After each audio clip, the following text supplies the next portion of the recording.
আগামীকাল Brazil France মুখোমুখি লড়াইয়ে বেশ কিছু বড় তারকা ইনজুরিতে ব্রাজিলের, তবুও চমক দেওয়া একাদশ নিয়ে মাঠে নামছেন আনচেলত্তি।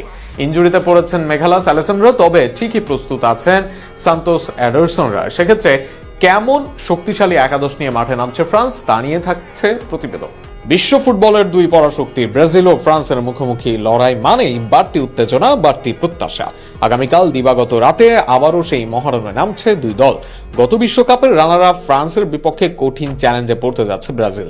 তাই ম্যাচটিকে সামনে রেখে নিজেদের সেরা একাদশ সাজাতেই মনোযোগী কোচ কার্লো আনচেলত্তি।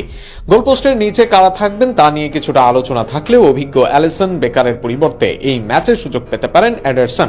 মূলত অ্যালিসন ইনজুরিতে পড়ায় এ নিয়ে সংশয় নেই। রক্ষণ ভাগে ইনজুরির কারণে এডার মিলিতাও না থাকায় কিছুটা পরিবর্তন আসছে। তার জায়গায় একাদশে দেখা যেতে পারে গ্লেসন ব্রেমারকে। পিএসজির অধিনায়ক মার্কুইনহোস থাকবেন ডিফেন্সের মূল ভরসা হিসেবে।